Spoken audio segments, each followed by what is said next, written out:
Good morning students, my name is Meenu Naruka from Rajasthan TT college. मैं BSc third year को angiosperm taxonomy and embryology में जो topic पढ़ा रही हूँ वो टॉपिक है प्लेजेंटेशन, जिसमें मैंने आपको बता दिया कि प्लेजेंटेशन के जो टाइप होते हैं उनमें सीमांत प्रकार का दैट मीन्स मार्जिनल प्रकार का जो प्लेजेंटेशन है वो मैंने आपको बता दिया है। दूसरा, इसके अलावा हमने दूसरा जो टाइप है दैट मीन्स स्तंभीय एक्साइल टाइप का जो प्रेजेंटेशन है वो मैंने आपको बता दिया है।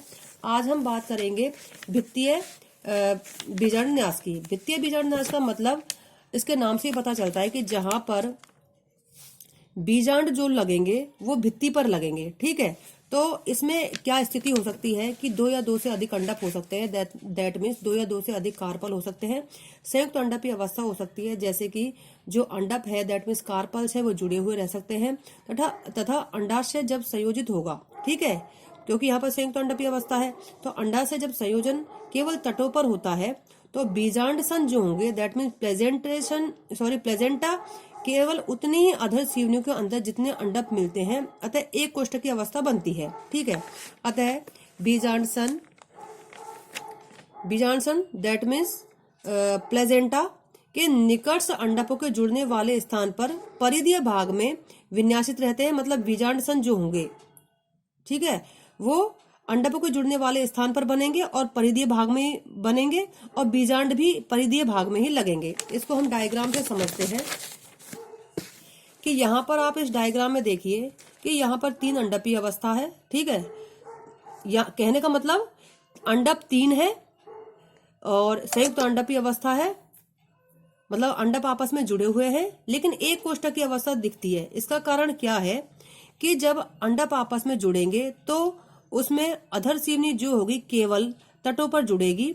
साथ ही साथ यहाँ पर जब अधर सीवनी तटों पर जुड़ेगी तो यहाँ पर प्लेजेंटा का जो निर्माण होगा वो परिधीय भाग में होगा और जितने अंडप होंगे, जैसे 3 अंडप है तो 3 स्थानों पर बीजांड लगेंगे, अगर 4 अंडप है तो 4 स्थानों पर अंडप लगेंगे, बीजांड दैट मीन्स ओव्यूल लगेंगे। तो यहाँ पर क्या होगा कि जैसे अधर सीवनी तट जो तटीय स्थान है वहां पर जुड़ती है, वहां पर मतलब संयोजित होगी। अधर सीवनियों का निर्माण कहाँ होगा? जहां अंडप मिलेंगे उनके तटों पर। ठीक है, अब इसके बाद इन तटों पर ही बीजांड सन का निर्माण होगा, दैट मीन्स प्लेजेंटा का निर्माण होगा और परिधीय भाग में ही ओव्यूल लगेंगे, दैट मीन्स परिधीय भाग में ही प्लेजेंटा का निर्माण होगा, परिधीय भाग में ही बीजांड लगेंगे। तो इस प्रकार से एक कोष्ठकीय अवस्था बन जाती है। ठीक है, इस प्रकार आगे यहाँ पर सेप्टा का निर्माण नहीं हो पाता है। तो इस प्रकार क्रूसीफेरी और सरसों में कुकुरबिटेसी कुल के सदस्य जैसे कि ककड़ी में इस प्रकार की अवस्था देखने को मिलती है। अब हम अन्य टाइप की बात करेंगे मुक्त अक्षीय। मुक्त अक्षीय इसे हम फ्री सेंट्रल कहते हैं। फ्री सेंट्रल जो होता है बिल्कुल स्तंभीय जो बीजांडन्यास होता है उसके समान होता है स्तंभीय बीजांडन्यास, लेकिन इसमें अंतर ये होगा कि जो स्तंभीय बीजांडन्यास होता है उसमें पटों का निर्माण होता है, लेकिन मुक्त अक्षीय जैसे कि इसके नाम से ही पता चलता है कि मुक्त अक्षीय जो अक्ष जो होगा ये पूर्ण रूप से मुक्त होगा। ठीक है, मतलब यहाँ पर जो बीजांड लगेंगे वो अक्ष पर ही लगेंगे, जो मेन जो एक्सिस होगा सेंट्रल भाग में लगेंगे, लेकिन वहां पर सेप्टा का निर्माण नहीं होगा, जिसके कारण त्रिअंडपीय अवस्था होने पर भी या बहुअंडपीय अवस्था होने पर भी जो कोष्ठक होगा वो एक ही होगा, मतलब एक कोष्ठीय स्थिति होगी। तो इस प्रकार का बीजांडनाश में जायांग बहुअंडपीय हो सकता है, संयुक्त अंडपीय दैट मीन्स जुड़े हो सकते हैं, तथा एक कोष्ठीय अंडा से युक्त होता है, जिसमें बीजांड केंद्रीय अक्ष पर लगे हुए रहते हैं। जैसे कि मैंने आपको बताया यह बिल्कुल स्तंभीय बीजांडन्यास की तरह होता है, परंतु अंडाशय में पट अनुपस्थित होते हैं, जबकि स्तंभीय जो बीजांडन्यास था उसमें पट उपस्थित थे। अतः एक कोष्ठकीय अवस्था जिसके कारण बन जाती है, इसे मुक्त अक्षीय बीजांडन्यास कहा जाता है।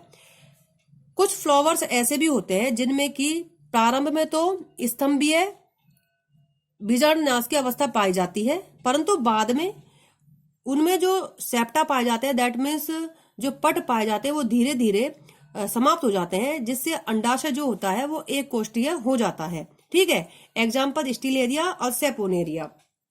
जबकि कुछ फ्लावर्स ऐसे होते हैं जिनमें चाहे त्रिअंडपीय अवस्था हो प्रारंभ से ही एक कोष्ठीय अवस्था पाई जाती है। ठीक है, इसके अलावा आपने सुना होगा कार्पोफोर। ठीक है,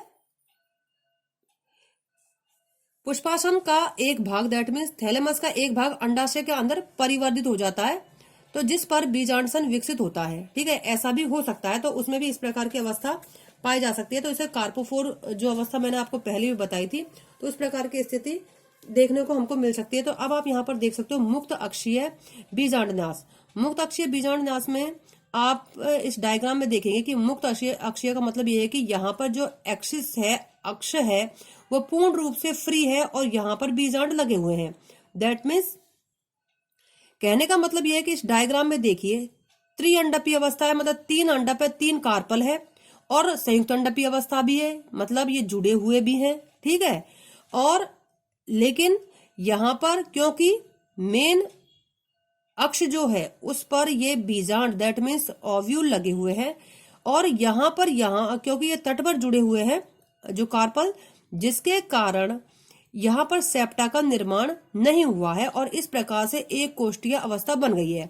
अब स्तंभीय बीजांडनाश और जो मुक्त अक्षीय बीजांडनाश में वास्तव में ये अंतर है कि इनमें सेप्टा नहीं पाया जाता। अगर सेप्टा पाया जाता तो यह जितने अंडप होंगे उतनी कोष्ठीय अवस्था हो सकती थी। ठीक है, जैसे कि मैंने अभी आपको बताया कि कुछ फ्लावर ऐसे भी होते हैं कि पहले सेप्टा होते हैं, बाद में वो मुक्त अक्षीय बीजांडनाश के रूप में परिवर्तित हो जाता है। मतलब पहले स्तंभीय अवस्था होती है, फिर बाद में मुक्त अक्षीय अवस्था हो जाती है। अब हम एक अगले टाइप की बात करेंगे, वो टाइप है आधारीय।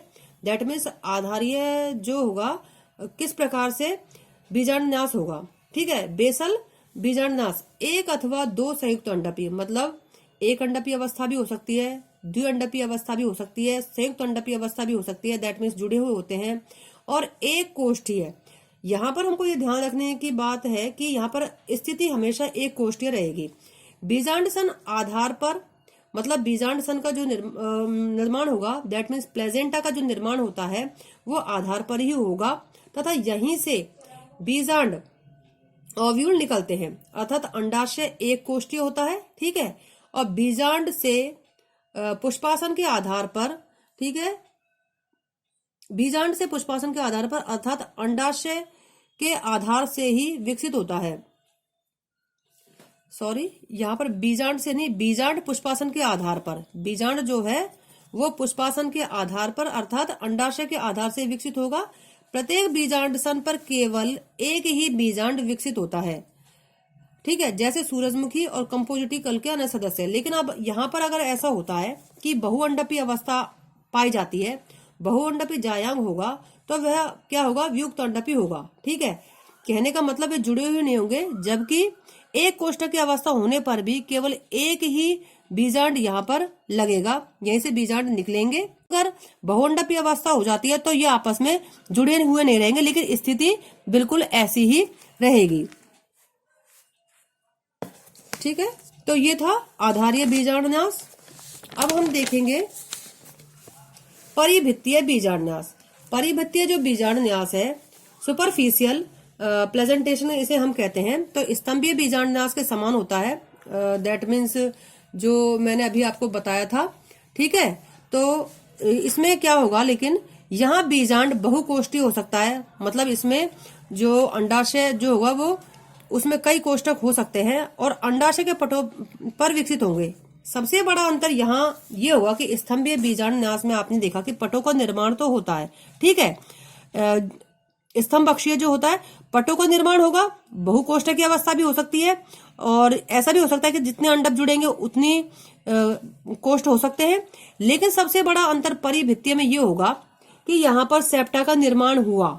ठीक है, लेकिन स्तंभीय बीजांडन्यास क्या था कि उसमें सेंट्रल जो था, मतलब अक्ष वाली जो स्थिति थी, मेन अक्ष पर मध्य में बीजांड लगे थे, ओव्यूल लगे थे। लेकिन यहाँ पर क्या है, यहाँ पर परिभित्तीय जो सुपरफिशियल प्रेजेंटेशन है, इसमें सबसे बड़ा अंतर यह है कि जब इसमें सेप्टा का निर्माण होता है तो जो बीजांड लगेंगे दैट मीन्स जो ओव्यूल लगेंगे वो मेन अक्ष पर नहीं लगेंगे, मुख्य अक्ष पर नहीं लगेंगे, बल्कि ये सेप्टा पर लगेंगे। मतलब ये जितने भी पट बनेंगे, ठीक है, उन पर ये लगेंगे। इसी कारण इन्हें परिभित्तीय बीजांडन्यास कहा जाता है। जायांग इसमें अधिकतर बहुअंडपी हो सकता है और संयुक्त अंडपी दैट मीन्स जुड़े हो सकते हैं। ठीक है, लिली इसका एग्जाम्पल है। लिली में इसी प्रकार के परिभित्तीय प्रकार का बीजांडनाश पाया जाता है। इसके अलावा हम देखते हैं कि अंडाशय और कितने प्रकार का हो सकता है। अंडाशय के प्रकार, टाइप्स ऑफ ओवरी। अब यहाँ पर आप देखिए, यहाँ पर त्रिअंडपीय अवस्था है, लेकिन कोष्ठक एक बना हुआ है, इसलिए एक कोष्ठीय अंडाशय कहेंगे। दूसरे में आप देखिए कि यहाँ पर संयुक्त अंडपीय अवस्था है, दैट मीन्स दो अंडप है, दो कार्पल है, एक दूसरे से जुड़े हुए हैं, दैट मीन्स संयुक्त अंडपीय अवस्था है। तो इस प्रकार से द्विकोष्ठकीय अंडाशय है। इसी प्रकार से अगर हम देखेंगे तो ये आप देख सकते हो त्रिअंडपीय अवस्था है, यहाँ पर तीन अंडप है, तीन कार्पल है, ठीक है। और इसे हम त्रिकोष्ठीय अंडाशय कहेंगे। यहाँ पर सेप्टा का निर्माण हुआ है यहाँ पर, ठीक है। तो इस प्रकार से तीन अंडप होने के कारण और साथ में सेप्टा का भी निर्माण है इसमें, तो इसी कारण इसे त्रिकोष्ठीय अंडाशय कहेंगे। अब आप इस अगले डायग्राम में देख सकते हो कि यहाँ पर चार कार्पल हैं, चारों कार्पल जो है संयुक्त अंडपीय अवस्था है, मतलब जुड़े हुए हैं, ठीक है। और यहाँ सेंट्रल पर ओव्यूल लगे हुए हैं, लेकिन यहाँ पर केवल हम अंडाशय की बात कर रहे हैं। तो ये इस प्रकार से चतुकोष्ठीय, मतलब इसमें चार कोष्ठीय अंडाशय की अवस्था है, ठीक है। इसके अलावा इसी प्रकार किसी फ्लावर में इस 5 अंडप जो होंगे वो एक दूसरे से जुड़ेंगे, दैट मीन्स 5 कार्पल होंगे, वो जब एक दूसरे से जुड़ेंगे दैट मीन्स संयुक्त अंडपीय अवस्था होगी। और इस प्रकार से मेन मुख्य अक्ष, जो सेंट्रल अक्ष होगा उस पर बीजांड इस प्रकार से लगेंगे, इसमें सेप्टा का भी निर्माण है। और इस प्रकार की जो अवस्था होगी वो पंचकोष्ठीय अवस्था कहलाती है, क्योंकि यहाँ पर 5 अंडप जुड़े हुए हैं। तो आज हमने पढ़ा कि प्रेजेंटेशन किस प्रकार से हो सकता है, किस किस प्रकार से फ्लावर्स में प्रेजेंटेशन की स्थिति पाई जाती है। तो आज के लिए बस इतना ही, आगे हम कल पढ़ेंगे।